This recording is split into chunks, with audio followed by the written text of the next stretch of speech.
Hello, and welcome back to another episode of Fighting the Void. And on this very episode, we have a special guest, the one and only Nicolette.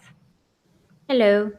For those of you who don't know Nicolette, Nicolette is she's a well-known person in the political sphere on Twitter. She goes by Petit Nicoco on Twitter, and she's one half of the Hapa Supremacy YouTube channel. And you guys have a website too now, don't you? Yeah, we have a website, but we kind of only been using it to post our videos on there, and occasionally some guest bloggers go on there. So Yeah. Oh, nice. Nice.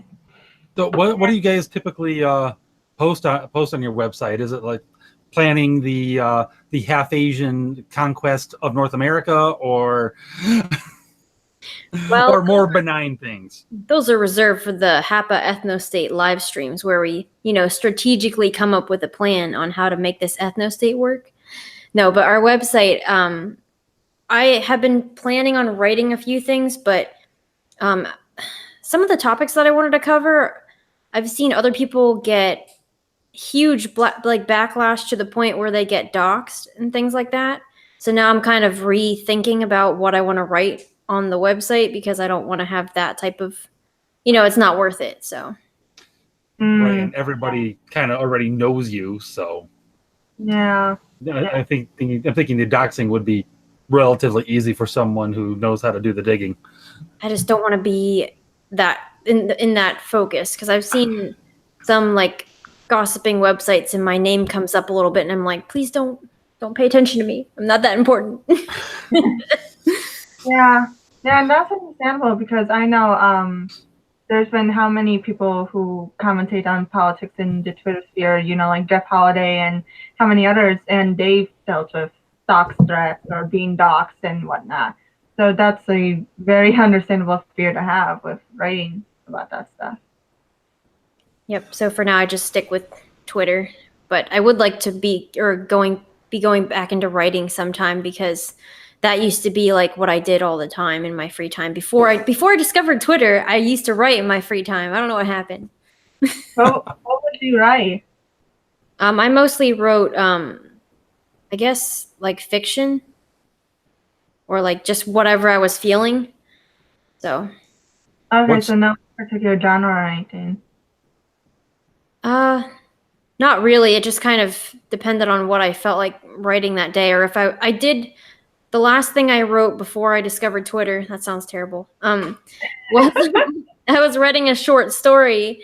It was like more like a romance story, but I never ended up finishing it because then I just got too busy. So Yeah, that tends to happen, especially if you get involved in politics and whatnot. But from what I hear, you didn't initially get involved in politics. It was beauty, wasn't it?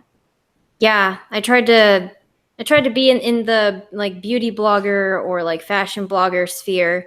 I did used to have a fashion blog where I would write posts about clothes and then like take pictures for the blog and then do some sponsored ads and things like that. I didn't get very far, mostly because a lot of that industry is like really, really fake. I didn't know that before I got into it, but like the way that they support each other on Instagram is just like so fake. You just feel like you're talking to people just because they want you to promote their thing, Yeah. Yeah, and just like the political sphere, there's actually been a lot of drama in the beauty community as well. So Yeah. like on Twitter, on Instagram, on YouTube, it just drama everywhere. But then again, what do you kind of expect from beauty? It kind of comes with the territory, I think.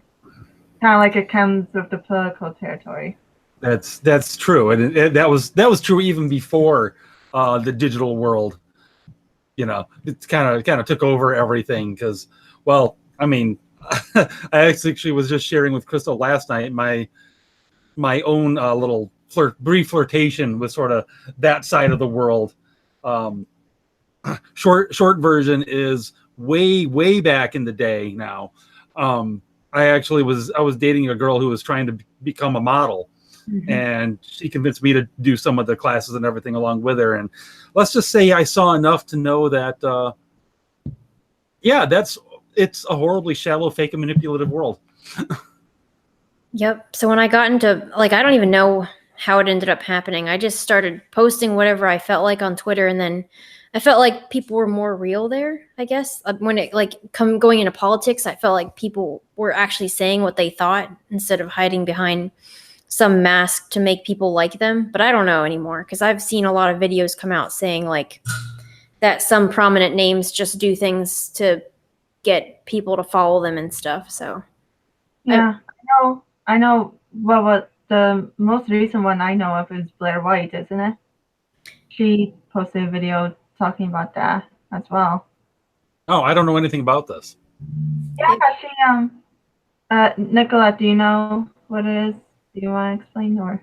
Oh, well, Blair White, wow, I can't talk, posted a video a couple days ago saying that she's leaving politics, at least for now, because a lot of people in that circle are just doing things for views and they don't actually believe what they're talking about.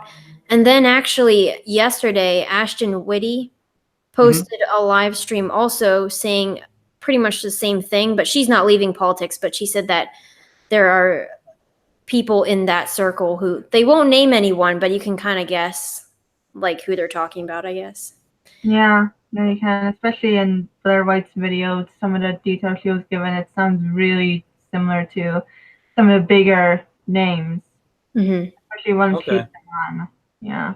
Well, I definitely think that's true, and I think it has always been true, especially if you've been around and if you've been paying attention for more than just a handful of years. You know full well that a lot of the bigger names in the political sphere, they just kind of they'll just glom on to whatever's hot at the moment and just talk about it incessantly. And but as soon as like maybe the opinion changes, or whoever's doing the thing that they're complaining about changes, all of a sudden they'll flip and it'll be like, oh, either this isn't important or this is now the greatest thing ever, whichever. I mean, just an example that comes to mind immediately is Rush Limbaugh on tariffs. Yeah. He used to be totally 100% against tariffs. Now that Trump is doing it, it's like tariffs are the greatest thing on the planet. Yeah. So, this is why I never got on that particular train, because you could sort of smell it. Yeah, even though there's so many problems in that circle, I guess I still can't get away from it. I don't know why. I keep getting interested in things that people are saying and can't get away from it. It's like I'm like obsessed, I guess. Well, it is interesting. It's a fascinating world, but also potentially addictive. No, I'm dead serious. That term "political junkie" isn't just a clever term. I think I think there's actually something serious to it, to be perfectly honest. Yeah. I mean, I know when I first got into politics, it like granted, this is how my personality is anyway. But when I first got into it, I dove head first into it, in the deep end, and I just don't do that, especially with politics. Don't do that. I wouldn't recommend it, but that's what happened. Is it is. You do kind of get that whole political junkie thing where it's like, oh, this is awful. I don't want to hear any more about this. Hey, Matt Christensen posted a new video. Let me watch it. Even though I just said I'm not gonna listen to this stuff anymore, and here I am. Yeah. And you always will. Yeah. So that's what got you into politics originally, was Twitter. Yeah, well, actually, my brother sent me a video of Paul Joseph Watson, of all people, and I was like, oh my gosh, I've never heard anyone talk about this kind of stuff. So then I decided to go back on my Twitter, which I had kind of abandoned from a long time ago, because I don't know if this is like a thing, but like you make a Twitter account and then you're like, I don't know what to use this for. Like, what am I going to use this for? And then you leave for a couple of years, and then you come back, and then you're addicted for some reason. Yep, it's exact to a T my story as well. I created it for an internship I had up in Michigan, I never used it. And then I started getting really, really serious about my writing, and then I went back onto it, and addicted. Yep. So that's Yeah. kind of how I got into it, because then I followed him just to follow his tweets, and then I started talking to other people, and then I discovered like other YouTube channels from it. Oh, hello, Misha. And yeah, so sorry, my cat. Yeah, so Twitter got me into it, basically.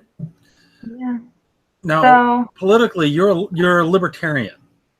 Now, it seems to be somewhat amorphous. if you don't mind me saying. Now, when you say libertarian, what does that mean?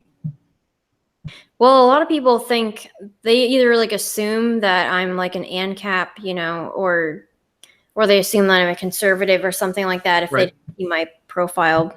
But I guess I'm just more of like a small government type.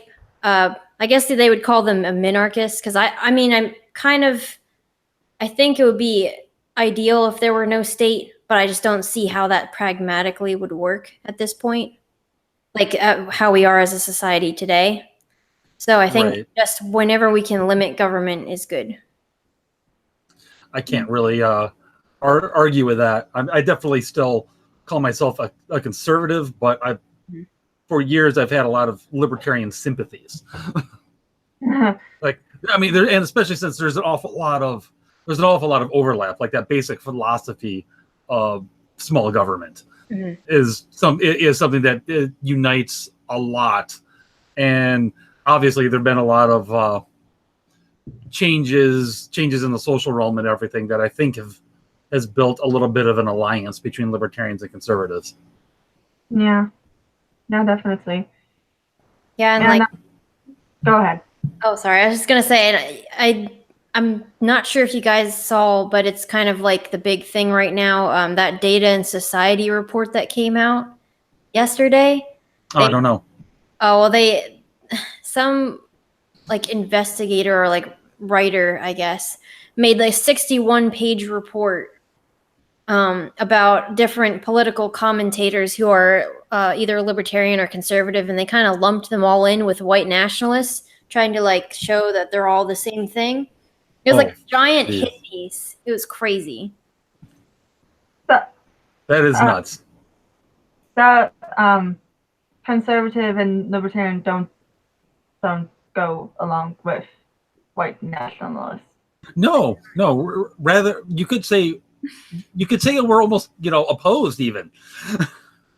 Yeah. I had like a direct link between Ben Shapiro and Richard Spencer, and I'm like, that doesn't even make any sense. Is that? Oh, okay. Yeah, I was listening to a Shapiro show earlier today.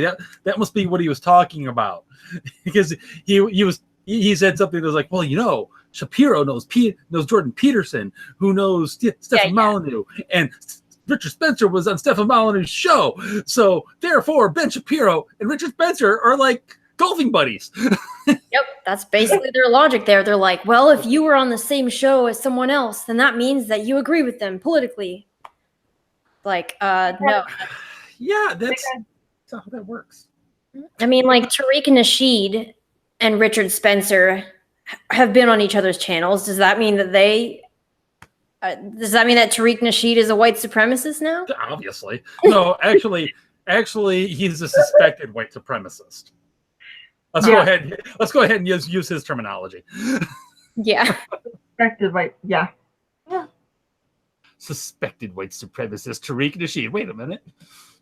But then again, like we were talking about before we went online, apparently white supremacists is like literally the most diverse group on the planet now, because it can include Jews, people as white as me. It can include half Asians like you and Romy Millennial. Obviously it includes Jews like Ben Shapiro. I mean, you can't get more Nazi than a Jewish conservative. Yeah. Very diverse. Diverse. It's like people are just together. It's wonderful. It's beautiful. It's like is like the best unifying group right now, apparently. Like it's just uniting so many different backgrounds and whatnot. Yeah, there was an article, I don't know who put it out, but I saw Roaming tweeted about it.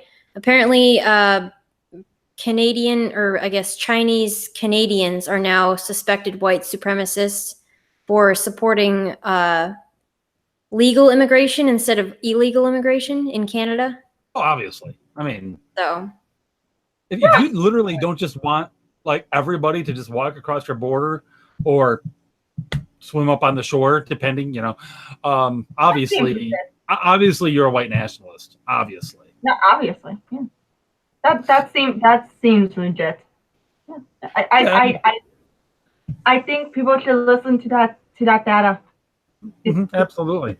So this is a 61-page report that basically says if you are 6 degrees removed from somebody who once said something that could be considered racist, you're literally Hitler. Mm-hmm. Sweet. That's basically it. Yeah, and I was surprised because I don't know if you guys know that guy T, but he's more of like an anarchist, I think. But he's on that list too, and I'm like, how is he even like close to any of these people politically? I don't know. None of these people seem to like some of them don't even know each other, and they're on that list like with direct connects on them. Huh. Yeah, that doesn't seem fishy at all. Well, it's not so different from. I can't remember what it was, but there was another hit piece. I don't know. It was probably like Vox or BuzzFeed or some such that lumped like again Roman millennial in with white nationalists and everything, just pulling some random quote out of context or just literally just putting her face on the same freaking collage with a bunch of other people, one or two of which might possibly have actually fit that description. Maybe. That's how they smear you, because then people who don't know anything about it see that article and they're like, oh, okay, so that's who she is. And then they don't really go into it because people are lazy. Right. No, exactly. Yeah. They just take their word for it, which, I mean, let's be honest. I mean, this happens on the right too, where if somebody says some random thing, like if somebody goes to the Drudge Report and picks some random headline, they don't necessarily do the homework and double check it, and they'll just take it as gospel because it was from Drudge. Whereas, I mean, and this just happened with the Kavanaugh story. Mm-hmm. He reported a bunch of stuff about Christine Blasey Ford that turned out to not be true. Mm-hmm. But a lot of people, ran with it, and it got filtered through a couple places, and before you know it, it made the rounds, and eventually it was corrected, like within a day, that everybody all of a sudden knew that it was false. But still, I guarantee you, there's just like what happens when CNN does it. I guarantee you, more people know the lie than know the truth. Yeah, That's the problem now, because by the time you put out the correction, nobody cares anymore. Yeah, we've already moved on to the latest outrage. Yeah. Seems to change the hour.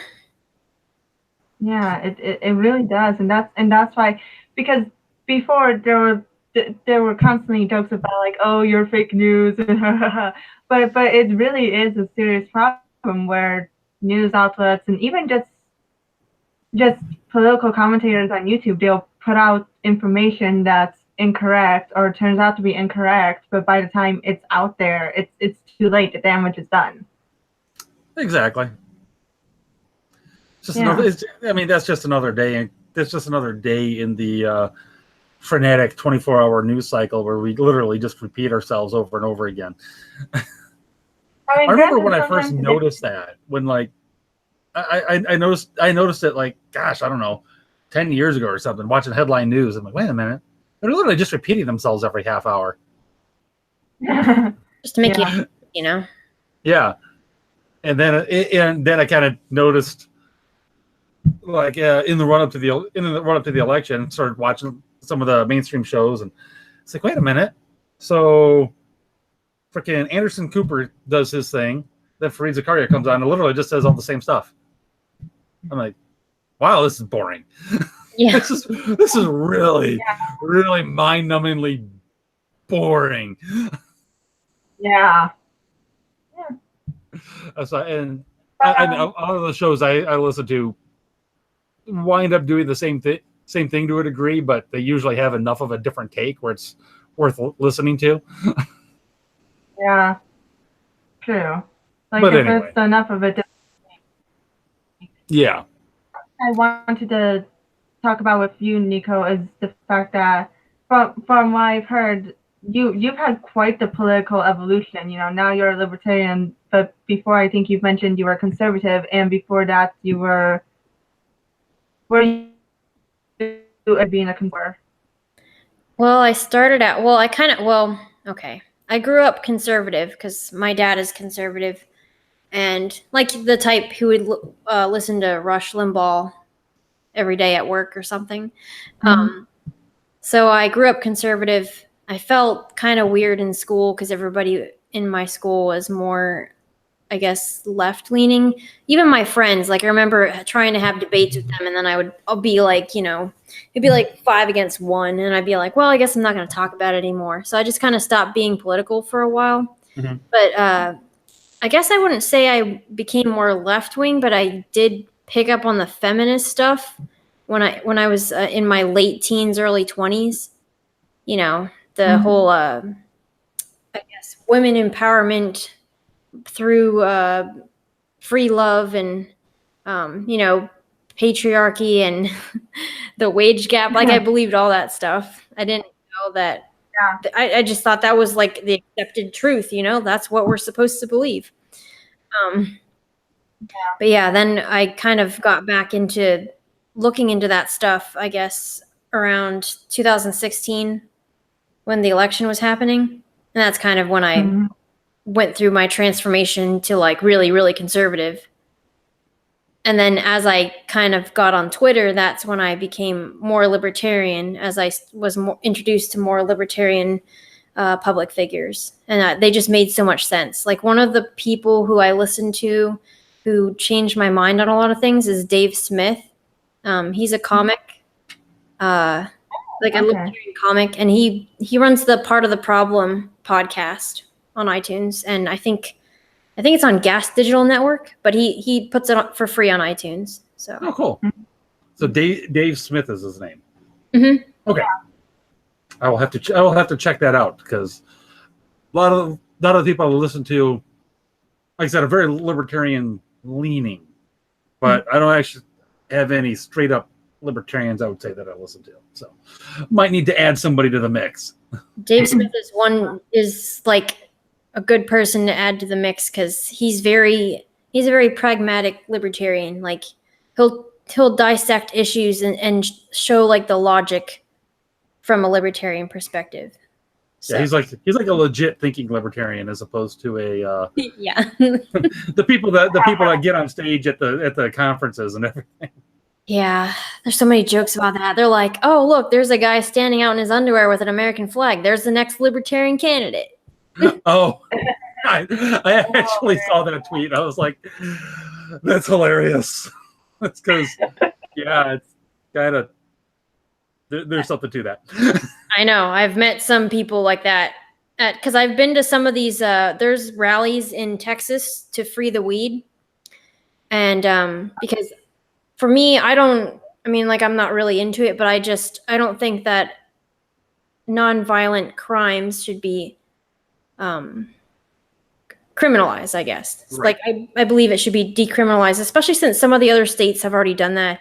Like my parents live in Colorado, and I think California and not Arizona and New Mexico have done it. And I think in the next couple of years it will become like a federal thing. Like they probably will just legalize it everywhere, or at least decriminalize it. Right. But anyway, so I've been going to these rallies, and there are some people like that who are a little bit crazy. Man. Well, yeah. when freeing the weed is your primary issue, like the most important thing in the universe, I do think you should probably reevaluate your priorities. Yeah. And some of these people, like one of the rallies we went to, it was like negative temperatures outside, and we were all standing outside. It was crazy. Yeah. Wait a minute, negative temperatures in Texas or Colorado? No, in Texas, I was surprised. I'm like, what the hell? I moved here so it would be warm. But now it gets super hot in the summer and super cold in the winter. But our winters are just not as long. It's like a month long, so Oh, Yeah. okay. not too bad. Yeah, Yeah, that's the thing with South. When it's hot, but when it's like winter or whatever, if you have a really, really intense winter, it is gonna be freezing. Yeah. Like even worse than some northern states, depending on the season, the year. all right, Georgia. just You know better than this. I'm just saying. I am in one of those northern states, and actually, where I am, the winters are actually really relatively mild, much milder than a lot of people think. A lot milder than a lot of people, even where I live, think they are. To be perfectly honest. Maybe you just have a skewed perception. You're like, oh, 2 feet of snow? That's no problem. I don't know what you're talking about. I actually don't have any problem with 2 feet of snow. We had a See? you remember the polar vortex winter like 5-6 years ago now? Oh, I don't know. Yeah. that Oh one. gosh, it was. I loved that winter. I'm not gonna lie. Everyone was like, "Oh my gosh, there's so much snow." I'm like, "This is the snow that I remember when I was a kid. This is fantastic. I'm loving this." It was like you were literally having to plow to like speed up and drive through piles of snow that were in the middle of the street as they were plowing just to like get from point A to point B. I thought it was fantastic. But then again, I'm like half Viking, so that's probably why. And you're soulless because you're ginger. And I'm a soulless ginger, so screw all you people that hate the cold. I don't care about you. Okay, I was born and raised in Michigan, and I freaking hate the cold. I hate it. Yeah, I lived in Pennsylvania most of my life, and I just had terrible seasonal depression because it was always cold for like 6 months out of the year, and then you can't see the sun. You get to see the sun maybe like like a total of like a month out of the year. So Were you close to the mountains in Pennsylvania, or? no, I was in Harrisburg actually. Harrisburg? Oh, okay. I kind of sort of know that area. Well, not know. I mean, I've driven through that general area a few times. That's what I should say, because I live in Michigan, and when I was in the Navy, I was in Norfolk for a long time. So that was kind of on my route home. Ah, yeah. It's pretty boring there, so not missing anything. So I will say this: Pennsylvania is like, so far, it's my favorite state to drive in. It's Really? Really, I'm not kidding. With all the potholes? I don't know what you're talking about. Well, to be fair, I never get off the damn turnpike. Okay. They maintain the turnpike, but everywhere else, like we're known for our terrible potholes. You know what? So was Michigan. So there is Nico. There is a meme where it's two graphs, and the one graph is like American driving, and it's one of them is sober driving, and you swerve to avoid the potholes, and then it's drunk driving, and you just drive straight. I've seen that before. I'm getting them mixed up. That was the Michigan one. Michigan sober driving, you constantly swerve to avoid potholes, but when you're drunk, you just drive straight. You drive straight as an arrow through all the potholes. Yeah. It's one of my favorites, even though I just completely butchered it. That's okay. It's the internet. It's totally not forever or anything like that. That's very comforting. Yeah, that's what I'm here for. We did just establish that I'm a soulless ginger, so it's just fulfilling my role. What's that? Yeah. Said that just makes sense, right? Totally, absolutely. Now, is there like a particular issue you would say you've evolved on more than others? As far as going into libertarianism, I think the two issues that make me not conservative, I guess, would be the police and the military, Okay. and like the way that people view the state. Okay. Like, sorry. I guess like when it comes to the cops, okay. before I would kind of just believe whatever, if you are not doing anything bad, then the cops shouldn't bother you at all. And that, so if you got caught by the cops doing something, then that means that, you were, I don't know, prodding them or doing something wrong. But then I saw a lot of stories. Actually, I even went to Sean King's like speech about it in Dallas, which I don't agree with him on like where the issues are coming from, but I do agree with him on that there is a problem with police brutality in this country. So I think there are enough cases to, we should be skeptical. We should be as critical of the police in general as anything else, especially if you're conservative, you should have a little bit of distrust of state functions, especially when it's a state with guns. Yeah, exactly. That's the one thing I don't get on the left. They're like, we want to take away all your guns and give it all to the police and military, who we supposedly don't trust either. That makes sense. Yeah, exactly. I mean, I think the conservative reverence, I think it's the appropriate word, actually, for both the police and military, is at least in part a reaction to the left's borderline hatred of them. And also, it's also a recognition of the fact that most of them are doing their job and doing it at least reasonably well, and they do put a lot on the line. However, like I said, you should be skeptical, because there are enough cases where it's like, so why don't you have to tase the 90-year-old lady?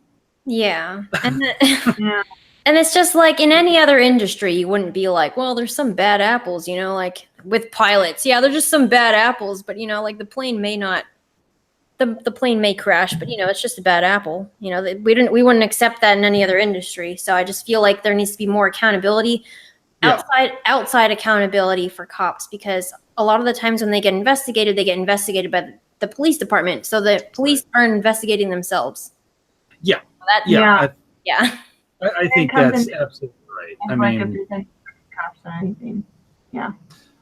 Well, I mean, just the recent case with that one police officer. Was this in Dallas, if I remember right? Where she went into some other dude's apartment and shot him.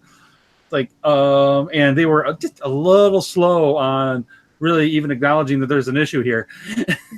Like, kind of crazy. Guys, come on now. Yeah. It's like okay, let's grant that she was just so dang tired she didn't realize, which apartment she was going into. Still, you should still be taking her. You should still be removing her from duty, and really looking into this and looking into her and doing some stuff. Take away her badge and her gun for a little while, and that should be like the first thing you do, not like the thing you do 3 days later. Yeah. Yeah. Which I think is what it was 3 days later. Yeah, it took them a while, and like, I don't know if you saw, then an article came out and they're like, well, the person who got murdered had weed in his house. It's like, so who cares? What does that have to do with anything? Yeah, that is not even remotely relevant. She wasn't entering it investigating drug charges. Yeah, exactly. She walked in and shot the dude. It's like, holy crap. Yeah. Like, that is not cool. It's like trying, and that really, there's no justification for it. Yeah. Well, there was that. This goes back a few months now, but there was video went viral online for like a week and a half. It's like all anything lasts. The guy is some apartment building. He was like on his knees, hands behind his head, and the cop was like yelling at him with like these mutually exclusive directions that just utterly impossible, and they just lit him up. guy clearly posed no threat at all, and just boom, like just yeah, they totally lit the guy up, and I was like, what are you doing? Clearly there is something wrong with your police department, pal. Yeah, and I got really deep into that story because that really disturbed me. And apparently, he was in a hotel room with his wife, Okay, hotel. Okay.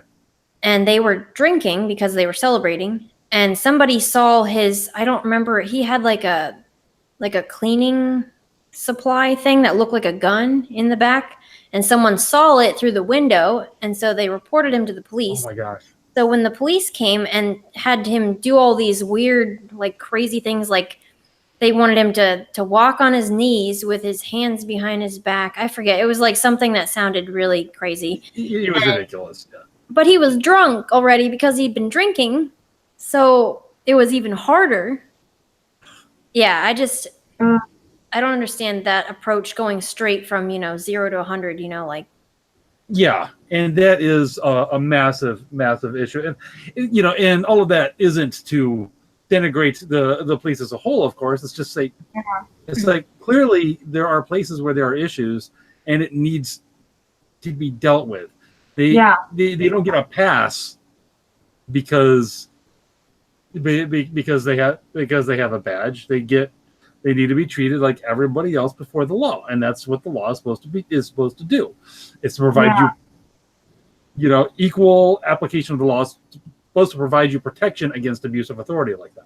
Yeah, and I think a lot of the problems, because we interviewed an ex-cop on our channel a couple of weeks ago. I think it was about a month ago, the beginning of August, and he said that a lot of the problems are the way they're trained. Is they're trained to be hypersensitive to these things. So then they end up overreacting to a lot of situations where if you were just a normal person, you wouldn't take it that way. So a lot of it has to do with the training. And honestly, that's been my suspicion since all of this stuff started coming out with, people talking about cops, targeting African Americans or whatever. I'm like, I really, and this isn't just clearly it's a training issue. No, I mean, it's based on my own experience because part of my day job, at least one of my positions at the day job, involves being on the fire brigade. And one of the things they drill into you during the training is you don't put yourself at risk. If you can go in and you can save somebody, that's great. But don't be a hero. You go in if you've got like a really good chance of success. If there's a 50% chance that you're just going to wind up being a victim yourself, you don't go. You essentially protect yourself first. And I'm like, I'll bet you that's some sort of mentality is what's going on with the police training. You protect yourself, which means you're treating everybody as a potential threat to you personally. So yeah, that makes sense. Yeah. And the other issue that really, I guess, changed my perspective on things was I still don't know a lot about foreign policy or U.S. foreign policy, but the wars in the Middle East, a lot of the things that are happening there we didn't need to be there in the first place. And one of the people who's really changed my mind on things is Scott Horton. He's a pretty prominent libertarian. I think he runs the Libertarian Institute, and he has a book out called Fool's Errand, which kind of explains from the beginning, like what happened with all the wars and everything. Okay. So, and even right now, how people are like hating on Donald Trump for stupid reasons, like that he's racist or something, which I don't believe, but there are like legitimate reasons to not like him, which would have to do with U.S. foreign policy. So I feel like the left kind of goes after the wrong issues. Like they used to be anti-war, but you don't really hear a lot of left-wing anti-war stuff anymore. They're too preoccupied with I don't know, I guess the oppression Olympics stuff. Yeah, exactly. Which suppresses any real discussion on anything of substance. Yeah. But Crystal, I cut you off earlier. What were you gonna go for? A while ago. Yeah. I don't remember at this point. but since actually now that I think about it, a previous thought I had does kind of tie into this. Yeah, they focus more on the Protein Olympics, and then the opposite side kind of goes in the whole overcorrection, which I've kind of noticed, and I don't know if you guys have noticed this too. But even just like looking at people who even just have their political who when they're on one side, whether liberal or conservative, for a while, and then they go down this rabbit hole of learning all this different information, and they kind of overcorrect and go all the way to the other side. And it's kind of a, you say X, I'm going to say Y, just because I ain't going to agree with you. And that's part of what's causing issues with the political spheres, because everyone's doing, not everyone, a lot of people are doing that and drowning out the people who are trying to actually have a conversation and figure stuff out and figure out what's the best way of handling things and whatnot. Yeah, people are polarizing each other, so we can't even talk to each other without feeling like the other person is the enemy. Yeah, Yep. which can happen a lot and very easily, especially if you are listening to people who have that mentality as well. Because I know for a long time, I didn't have the mentality in the sense of like, ooh, you're this, I don't like you then. It was more so of like, I was almost scared to talk to anyone who wasn't the same as me, because it's like, you're not the same as me, oh, you're gonna hate me then, and I'm not gonna say a word then. And that's not true. In some cases, like depending on the person, yeah, it might be true, which I can tell you from firsthand experience, yeah, there are people who will be like that. But for the most part, people are like, nah, dude, it's fine. We can disagree and still be friends and whatnot. Yeah, I'm actually sort of curious, Nicolette. Do you ever have like in-person discussions in the political realm? And if so, does that go kind of the same way it does on Twitter, or is it? See, I don't know if it's just because I'm like a working adult now or something, but I don't really have that many friends in real life to talk about this kind of stuff with, because usually it just ends up being like superficial, like small talk, or if I talk with my really good friends, it turns into like just more about our lives and not too much into politics. I mean, the last time that I talked about someone with politics, or talked about politics with someone in real life, when me and Shane went out to dinner with one of my old friends from college, because she had flown in to Dallas for work or something, and yeah, it went kind of bad. After we kept drinking, then it got better. Like, stop getting mad at each other, but Alcohol made the situation better. yeah, in the beginning That's it was good. like That's good. we said something, I don't remember what it was, and it like led to the topic about abortion, and then she's like, I've had a couple of abortions, and then we're like, oh crap, now what are we? And here we go. Like, And then We're she's gonna like, need some more martinis over here. yeah, and then but then after we're like, why don't we buy a bottle of wine? So we're at, like, because we're like in the middle of a restaurant. Then after about half the bottle of wine is gone, we're like, okay, we're good. We agree on some things, Oh yeah. Speaking of abortion, though, that's another thing I kind of want to touch on here, because I feel like for a lot of people, when they think of libertarians, they think free. How do I want to word this? A lot of people, I feel like, when they hear libertarian, they think libertarians are like pro-choice and whatnot, and that's it. Correct me if I'm wrong, but you're not pro-choice, you're pro-life, aren't you? I'm kind of stuck on that issue and I've listened to a lot of people make different arguments about it, and this is kind of where I'm at with it. So I do think that it is a life in the womb at any point, like at conception. Mhm. So I guess I would be considered pro-life for myself if I had a baby that was unplanned. But then it's like for other people, I don't know if I'd go as far as locking up the mother for having an abortion or forcing her to take the baby to term, because it's sort of like a hostage situation where the baby doesn't have a choice, but the mom is the only one keeping the baby alive. So there's some libertarians who like I guess the main thing that people think about libertarians is that we're all pro-choice, because it's women's body, women's choice. But then there are also libertarians who take it the other way, where it's violating the NAP, like the non-aggression principle, if you take the life of a child, because they believe that the child is like it's a life in the womb and not just a clump of cells or whatever people like to say it is. So it's kind of it's a really hard issue. It really is. I know, and I've talked to Ginger about this before.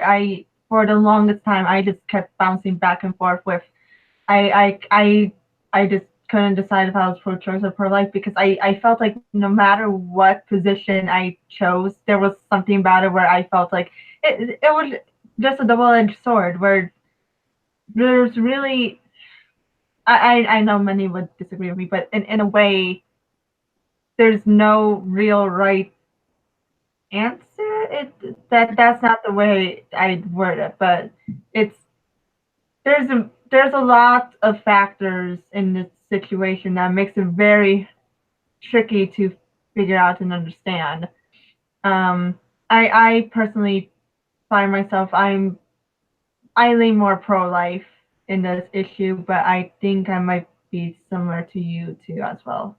Oh, Yeah. speak for yourself. It'd be hard to get to the right of me on this one. Yeah. It'd be really, really hard.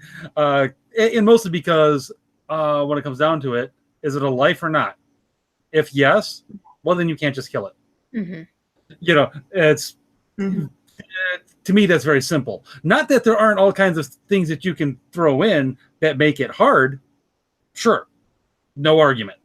Which is why I'm 100% all for doing anything to, doing all kinds of things to support someone who has some sort of unplanned pregnancy that they're just not in a financial or emotional space to deal with. I mean, and I mean legitimately, like they're having major issues. They're already paycheck to paycheck, that sort of thing. Mm-hmm. I don't mean just, by golly, this really will slow down my career path. I don't care about you at all when it comes to that. I'm sorry that you're talking about convenience at that point. Whereas, if, you've got somebody who, she messed up and she's just, she's just barely getting by working a freaking third shift job at 7-Eleven or whatever. You know what? That person needs help. And I'm all for that. I think to just whatever degree is necessary to protect the life of that baby, and then by all means adopt. I mean, it's that's the one thing I know when it comes to the issue of abortion. It's like, you know what, adoption first. Adoption over abortion. So. Yeah, I think that's fairly simple, especially when there are so many people who would love to adopt a bouncing baby boy or girl. Yeah, I just wish not abortion. I wish adoption was a little easier, because I was looking into like cases of people trying to adopt, and it seems so hard and expensive. It is. It is. So much red tape there. There is a ton. I know people that have adopted, and it is a giant pain in the butt. It is massively difficult. It is extremely expensive. It's just flat out insane. It's like, oh, sure, you could adopt and care for this little child. Just go ahead and empty your bank account for us first. And here's this giant stack of papers. And in about 6 months, we should be all good. Like, oh, thanks. Thanks for making it the most complicated ever to try to give this child a good life. Exactly. I mean, one obviously wants to make sure that it's decent people that are doing the adopting and that they're going to take care of the kid. But that should be actually fairly simple, to be perfectly honest. Yeah. It shouldn't be that hard. It should be like, okay, let's do a little background check. Okay, we don't have any felonies. Oh, got a speeding ticket. I think we can let that one slide. You're both employed. You've got you've got a house. You're regular on your payments. Are we good here? Yeah, I think we're good here. Okay. Yeah. And the one thing I get a lot of shit for on Twitter is I think the one way that abortion became an issue in the first place is just the culture around like the sexual freedom thing. Because like if people were responsible or, you know, like don't have sex with someone you can't see having a kid with, or if you don't have sex with someone if you don't think you're ready to have a baby. I don't know. That's apparently a really radical idea nowadays, but Exactly. How extremist of you, Nico? How it was utterly predictable as well. This was no surprise to anybody that was paying attention back when abortion got mainstream that it was just going to wind up being backup contraception. This, you know, and that is, and to be perfectly honest, this was actually predicted when birth control got like really mainstreamed back in the 60s. I was like, okay, this is going to lead to people being more promiscuous in general, which is going to lead to abortion and getting mainstreamed. It was completely 100% predictable. And it happened. In fact, Pope Paul VI wrote a whole encyclical about it, and everything he said was going to happen came true. Crazy. Everything. It was everything that's happened with the sexual revolution and everything since then has been utterly predictable, and it was predicted like 50 years ago. And a lot of people would say like, wow, then you're, because the other thing I guess I'm not against people using it, but I just don't believe that it's good for you medically. But I think birth control has a lot of side effects too. Like for me personally, it didn't go well when I was using it. So I think that, I mean, like anytime you're playing with your hormones, it's bad. So as far as being responsible, I think just waiting and like, you know, don't go with the culture, even though it's hard. If we were able to change that, I think it would solve a lot of the problems, basically. It would. In all honesty, it would. Of course, there's a talk about something that's easier said than done, right? Yeah. I know at this point, it's like, well, this is just going to make me nihilistic because it's like, oh, what's the point now? Collapse everything. Yes.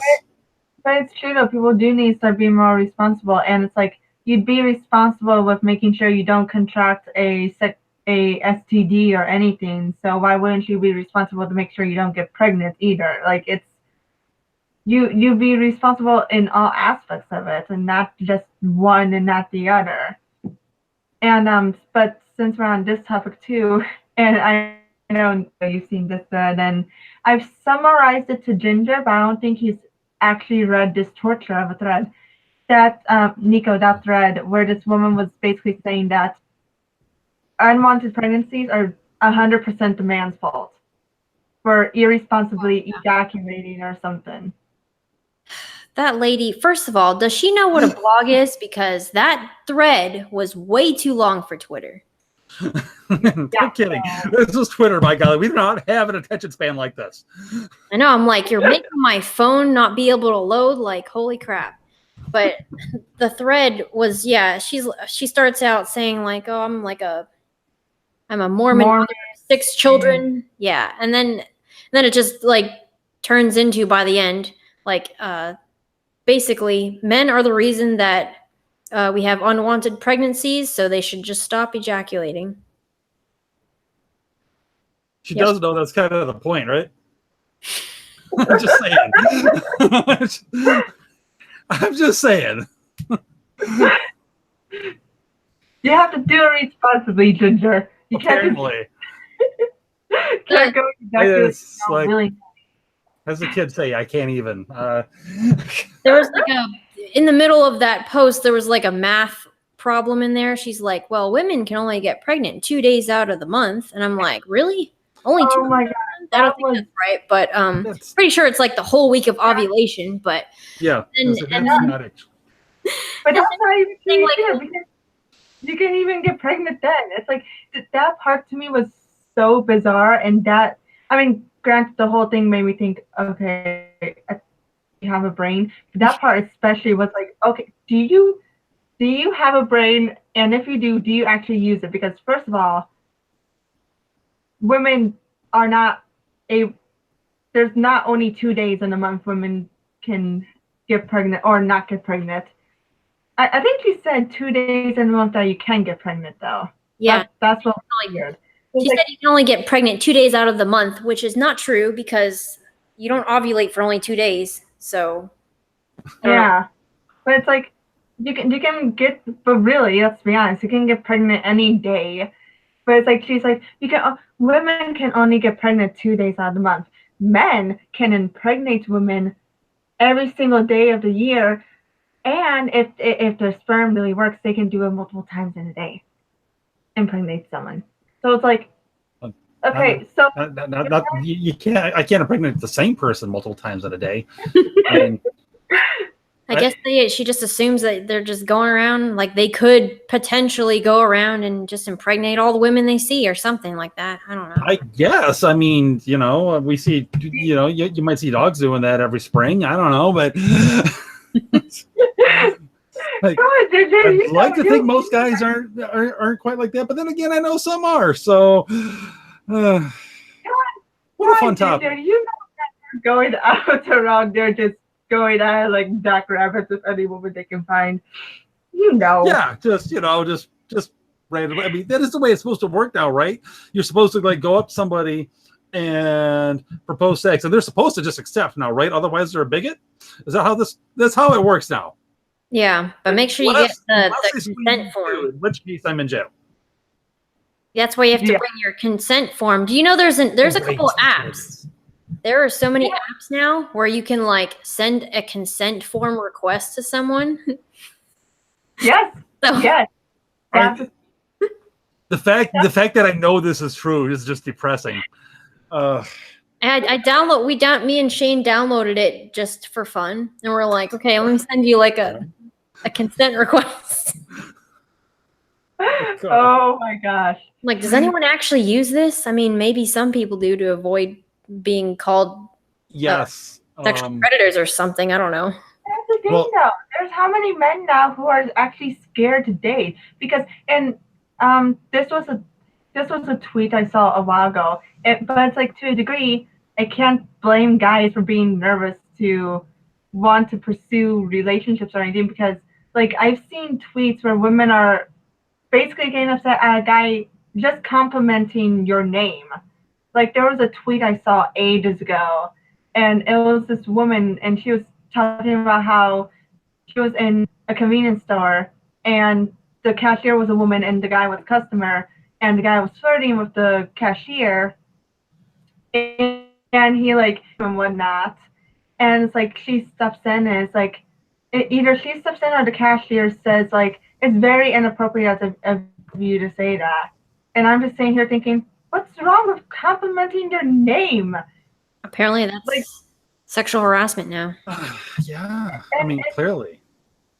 And it's like, if it's inappropriate because you're working, I don't mean to belittle your job, but it's not like he's flirting with someone who's like performing surgery. Like he's at a convenience store, you're his cashier, he might not see you again. Like, but I don't see the issue here with saying that your name's pretty.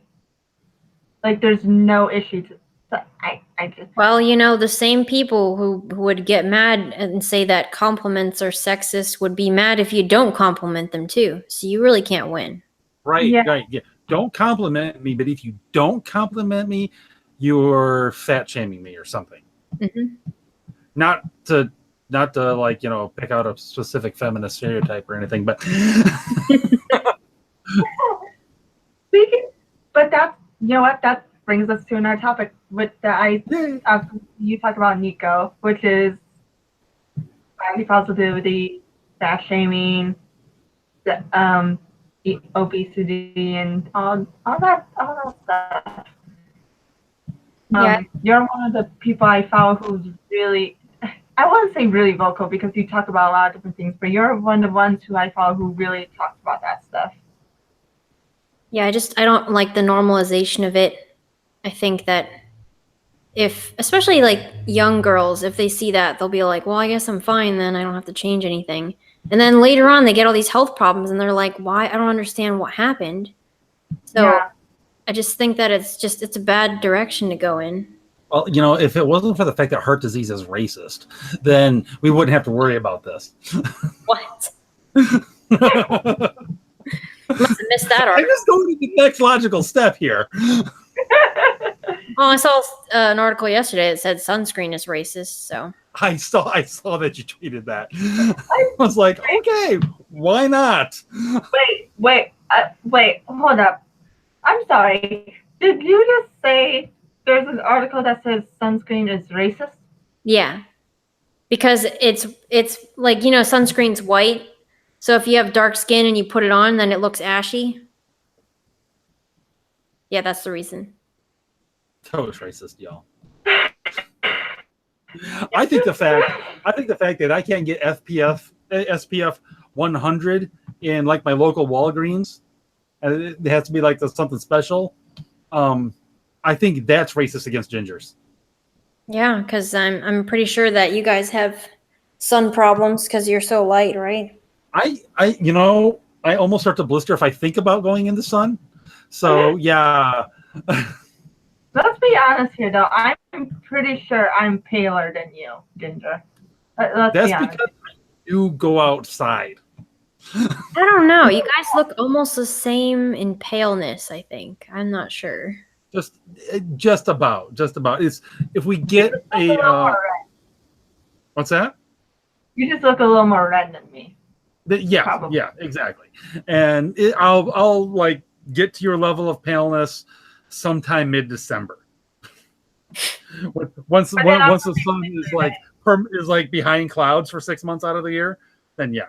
To be fair, I don't go outside though because the last time I went outside there was like 5 million different creepy crawlies and no. That's because of where you live. I lived in the South too for a while. I lived in Florida for a little bit, and yes, there are bugs there that have no name.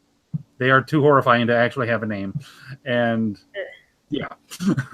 I once saw something that looked like some sort of cross between a praying mantis and a cockroach.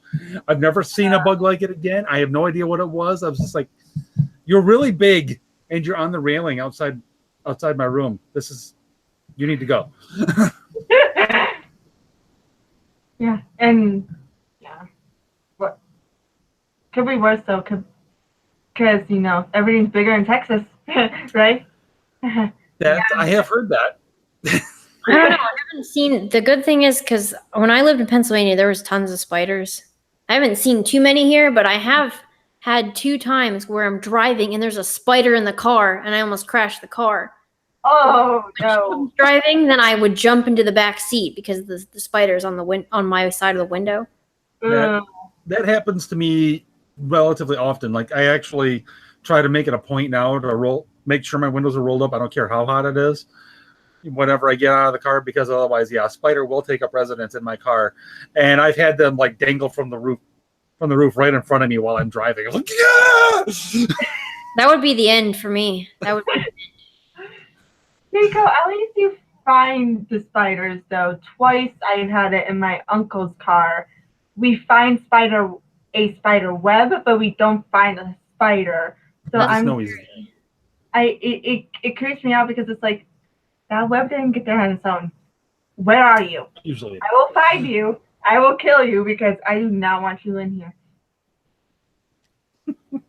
Hopefully you don't find it while you're driving. I don't have my license, so I'm okay. safe. You're safe. Hopefully the person who's driving isn't super scared of spiders then. They're not scaredy cats like me. But again, you live in the South, so you will find a spider in your car when you are driving, when you can drive, and it will be large and it will be horrifying. Because And you know that will happen. You know, we have a And lot here. that- Sorry. go ahead. I was just No. saying, we don't have that many bugs, like weird bugs. Other, we just have a overabundance of cockroaches here, and it's Gosh. not I cool. love cockroaches. You know, the scariest bug that I ever saw actually was actually in New York State, not New York, not the city, and it was actually this was winter. It was at the bottom of a puddle. It was a cockroach like this freaking big. I kid you not. And it, at first, we're all kind of standing looking. I was like, that thing's got to be dead, right? Yeah, it's totally dead. It's like the bottom of it. No, it moved. So we're standing looking at it. It's like all of a sudden the dang thing moves. Like, oh my gosh, I can't. How? Is this thing alive? And seriously, this thing was big enough that if you tried to step on it, it would probably grab your foot and judo throw you to the ground. Like, I didn't see that then. and then it would crawl up and like lay eggs in your ear or something like that. Oh, That why? bad mental image. Sorry. Why? This is why I can't take you anywhere.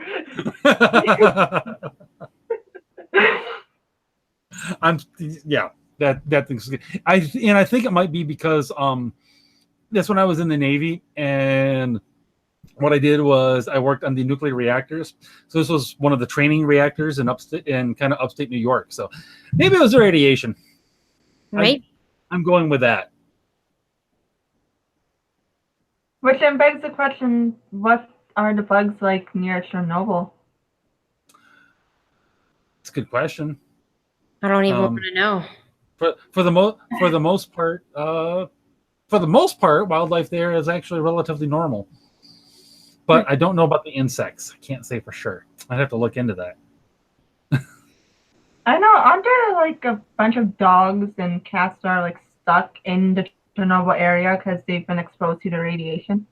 There's a ton of wildlife in the Chernobyl area. In fact, it's actually again all pretty normal. I think there's a few more deformities than average, but not like one would expect. Really? You wouldn't want to go underneath the sarcophagus that they built over it, but as far as the surrounding area, it's perfectly fine. In fact, there's within the exclusion zone, there's like a couple of whole villages that they actually never left. Really? Yeah. This is actually something that I've learned a lot about over the years, being in the nuclear industry, and there's people that have been living there the whole time. They're fine. There were a lot of people who worked at the plant who not long after died of cancer, but they were right there, literally in the middle of it, and so that's not terribly unexpected. But a little known fact, that was actually the one that blew up was actually Unit 4. There were 3 other operating reactors on that site that continued to operate for a couple of years afterwards. So there were still people driving to and from work every day right next to that nuclear disaster. Oh, wow. For quite some time afterwards. Yeah, not many people know that. Huh. Yeah, fun stuff, huh? Now, of course, again, you wouldn't want to go into the sarcophagus, underneath the sarcophagus that they built around it to sort of contain the radiation. That's bad, and they did for a while. Actually, I think they do occasionally. People go in for brief periods of time to just sort of see what's going on. And there are some things in there that to get close to it, you wouldn't want to do that. It would be really bad for you. But the first sarcophagus they built around it, the radiation was so strong that it was actually breaking down the concrete pretty quickly. Actually, it was starting to it was starting to crumble just from the radiation damage. In fact, apparently, there's a couple of places in there where the old fuel is concentrated enough that I've heard that it can actually still reach criticality, which means it's actually a legit nuclear reaction that's going on, not just decay. And so it's like, oh, that's fascinating. But they actually built, because the one was crumbling, they actually built a whole nother sarcophagus over it that they finished just a couple of years ago. Yeah. It was like this whole, it's really cool actually. Interesting. I should Google Earth it sometime to see if it's still blurred out. Just to see what it looks like. Interesting. But anyway, I'm sorry, that was a bit of a tangent, but Used to it. yeah, the tangents they make things fun. And occasionally educational. Occasionally. Or other times we wind up talking about consent forms and responsible ejaculation. That's a whole different sort of thing, really. Yeah. Egad, I literally cannot believe where we are. It's insane, but highly entertaining as well. I mean, it'll honestly, if you can like sit back and just sort of enjoy the show, man, I don't know if there's been a more entertaining time to be alive. Yeah, if you told me 5 years ago that I'd be seeing these types of articles, I'd be like, nah, it sounds like The Onion. Yeah, it's like, oh, you're so crazy. It'd be like, get out of here. That's nuts. That's and nuts. now, depending on the headline coming from The Onion sounds more reasonable than what's actually coming out. That's true. They got a lot of competition now. I know. The competition is called the New York Times and CNN. Yeah. And Vice. And Vice. And Fox. And it's like, oh my gosh, really? When the New York Times is running articles, women under socialism had better sex. Oh yeah, I saw that one. I remember that one. Did you like conduct a survey? What's going on here? Like, how can you possibly know this? Remember, real socialism has never existed. Oh well, I mean, clearly, but then again, that sort of undermines. That also undermines that article. Yeah, there you go. So, did it actually exist or not? Because apparently they had better sex under socialism. But if it didn't exist, then you're lying. Right. I'm so confused. By golly. Honestly, and this gets on a whole nother tangent that I don't want to go down to because it's getting late, but it's a perfect example of what we're talking about. It was actually about, I don't know, a month or so ago now, the Babylon Bee, ran one of their wonderful parody headlines. Pope Francis promises to address the abuse crisis as soon as he's done talking about climate change. And I'm like, what? And at first I was like, that's funny. And then like literally everything that's happened since then, I was like, nope, that wasn't satire. That was a legit headline. Wow. Yeah. Like I was like, oh gosh. But kind of what I do all day is like find crazy headlines and I'm like, here you go, guys. Wait 10 minutes for it to be true. Yeah. Show it to your followers and have at it. Yeah. Exactly. It's like, discuss, kids. It's going to be fun. Mm-hmm. Only SMOD can save us now. And on that note, we used our hour we had. What was it? I'm sorry, you got to trail off. You cut off, so we couldn't hear you. Oh no! Of course. I'm having internet issues. We've actually surpassed the hour we had for the podcast episode. We did. Yeah. We did, but we got a couple of fun tangents in while we were at it, so it's okay. Good discussion. That's right. Chernobyl, abortion, irresponsible ejaculation. We talked about it all. And foreign policy, don't forget that. I think we All those covered just things are about related. everything. Yeah. So anyway, it was amazing to have you on here, Nico. Thanks for having me. We're so happy talking. Huh? I said I tried my best to talk. You did a perfectly good job. Considering how talkative Ginger and I can get, you did amazing. Yeah, and next time we'll have to have the full Hapa Supremacy team on. Yeah. Yes.